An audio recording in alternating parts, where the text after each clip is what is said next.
இப்போ எஸ்பெஷலி நீங்கள் PVR cinemas இருக்குது தமிழ்நாட்டிலே கிட்டத்தட்ட ஒரு 150 ஸ்க்ரீன் அவங்க வச்சுருக்குறாங்க. பிவிஆருடைய ஆண்டு கணக்கை நீங்கள் எடுத்து பார்த்தீங்கன்னா 600 கோடி ரூபாய் நஷ்டத்தில் அவங்க இருக்காங்க. நீங்கள் இதை எடுத்து பாருங்கள். ஆச்சரியமாக இருக்குது. உண்மை. நான் என்றைக்கும் போய் சொல்ல மாட்டேன். நீங்கள் பிவிஆர் சினிமாவோட இன்கம் டேக்ஸ் சார்ட்னு எடுத்து பாருங்கள். 600 கோடி ரூபா போன ஃபைனான்சியல் இயரில் அவங்க நஷ்டம் கணக்கு காட்டியிருக்காங்க. கணக்கு காட்ட முடியாது. உண்மையான கணக்கு அதுதான். பிவிஆர் அந்த ஒரு கம்பெனிக்கு மட்டும் வருஷத்துக்கு 600 கோடி ரூபாய் நஷ்டம் அப்படின்னா எப்படி அவங்க தொடர்ச்சியாக படங்களை வெளியிடுறாங்க? ரொம்ப சிரமப்படுறாங்க. ரொம்ப சிரமப்படுறாங்க. அப்போ இதே தான் அடுத்த சினிமா உரிமையாளர்களுக்கும் இதே தான் நிலைமை. திரும்ப நான் சொல்லிக்கிட்டு இருக்கேன். ஒரு தியேட்டருக்கு ஆடியன்ஸ் வர்றாங்க இல்லையா, அதை வச்சு தான் எங்களுக்கு கலெக்ஷன். முதல்ல ஒரு 100 ரூபாய் கலெக்ஷன் வச்சுக்கோமே, அதில் 12% ஜிஎஸ்டி, 8% எல்பிஇடின்னு சொல்லக்கூடிய லோக்கல் பாடி என்டர்டெயின்மெண்ட் டேக்ஸ், உள்ளாட்சி கேளிக்கை வரி. ஸோ 20 ரூபா அதுக்கு போயிடும். ஒரு டிக்கெட்டுக்கு 4 ரூபா மெயின்டெனன்ஸ் சார்ஜ். ஸோ 76 ரூபா தான் நெட்டு. இந்த 76 ரூபாயில் நாங்கள் 70% 75% பெரிய படங்களுக்கு நாங்கள் டிஸ்ட்ரிபியூட்டருக்கு ஷேராக கொடுத்துட்றோம். இந்த 76 ரூபாயில் 75% அவங்களுக்கு போயிடுச்சுன்னா பாக்கி உள்ள 25% எனக்கு எவ்வளோ வரும்? அதில் எனக்கு எவ்வளோ டிக்கெட்டு போகுது? அதில் எப்படி நான் வந்து இந்த எலக்ட்ரிசிட்டி பில் சார்ஜஸை நான் மீட் பண்ண முடியும்? என் தியேட்டரில் வேலை செய்கிற ஸ்டாஃபுக்கு நான் எப்படி சம்பளம் கொடுக்க முடியும்?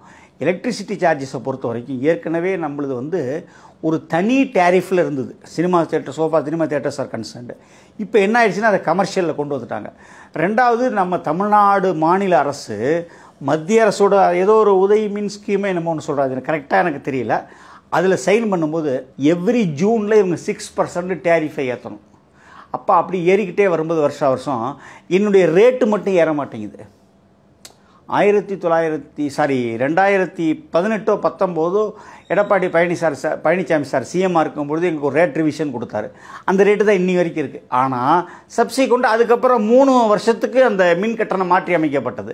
அதே மாதிரி மினிமம் வேஜஸ் ஆக்ட்னு ஒன்று இருக்குது. அந்த மினிமம் வேஜஸ் ஆக்டுக்கு கீழே வருஷம் அந்த தொழிலாளர்களுடைய சம்பளம் அதிகப்படுத்தப்படுது. அப்போ நாங்கள் எப்படி மீட் பண்ண முடியும்? ஒரு படம்னா காலை காட்சி ஒரு 50 பேர், மேட்னி இத்தனை, அப்படி ஒரு நாளைக்கு ஒரு 200 பேர் படம் பார்த்தாலும் 100 ரூபா மினி ஒரு 20,000 ரூபா கலெக்ஷன் இருக்கும். அதில் டேக்ஸ் 4,000 ரூபா போச்சுன்னா மிச்சம் 16,000 ரூபா நெட்டுன்னு வச்சுக்கோமே.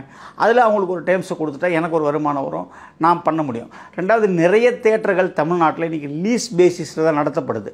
என்ன காரணம் சார்? ஏன்னா ஓனரால் நடத்த முடியலை. ஓனரால் ஏன் நடத்த முடியலைன்னா, அதை கட்டின ஓனர் இன்றைக்கி வந்து கிட்டத்தட்ட அவங்களுக்கு ஒரு 70-80 வருஷத்துக்கு முன்னாடி கட்டினாங்க. 3வது ஜென்ரேஷன் 4வது ஜென்ரேஷன் வந்துட்டாங்க. அவங்க ஐடி துறையில் உள்ளே போயிட்டாங்க. பாதி பேர் ஃபாரினில் இருக்காங்க. அவங்க வந்து இந்த படம் போடுறது, நிறுத்துறது, கடைசி பண்ணுறது, வருஷம் லைசன்ஸ் ரினியூவல் பண்ணுறது, இந்த ஆடியன்ஸு தொந்தரவுன்னு என்ன, எல்லோரும் ஒரே மாதிரி நல்ல டீசென்ட் ஆடியன்ஸ் இருக்குல்ல, ஒரு 5% ஆடியன்ஸு அன்ரூலி மாபு உள்ளே வர்றாங்க, சரக்கு அடிச்சுட்டு வர்றாங்க, உள்ளே வந்து முன்னாடி சீட்டு மேலே கால் போட்டு உட்காந்துக்கிறாங்க. இப்போ தான் செக்யூரிட்டியெல்லாம் அதை அலோவ் பண்ணுறது இல்லைல்ல, உள்ள என்ட்ராகும் பொழுதே ட்ரிங்க்ஸ் பண்ணியிருக்காங்க. எல்லா தியேட்டர்ஸ்லையும் அந்த அளவுக்கு ஒரு வசதிகள் இல்லை. அதாவது இப்போ நீங்கள் பார்க்குறது வந்து மெட்ராஸ் சிட்டியில் உள்ள தியேட்டர் மட்டும்தான் பார்க்குறீங்க. நீங்கள் கொஞ்சம் தள்ளி போனீங்கன்னா மதுராந்தகம் தியேட்டரில் அப்படி இல்லை, செங்கல்பட்டு தியேட்டரில் அப்படி இல்லை, திண்டிவனம் தியேட்டரில் அப்படி இல்லை, விழுப்புரம் தியேட்டரில் அப்படி இல்லை. அப்படியே போயிட்டீங்கன்னா கன்னியாகுமரி வரைக்கும் அந்த மாதிரி. ஆனால் மல்டிப்ளெக்ஸ் தியேட்டரில் அப்படி இருக்கு. மல்டிப்ளெக்ஸ் தியேட்டரில் மட்டும்தான் அப்படி இருக்குது. மல்டிப்ளெக்ஸ் தியேட்டருங்கிறது சென்னை சிட்டி அண்ட் கோயம்புத்தூர் சிட்டியில் மட்டும்தான் இருக்குது, வேற எங்கேயும் இல்லை.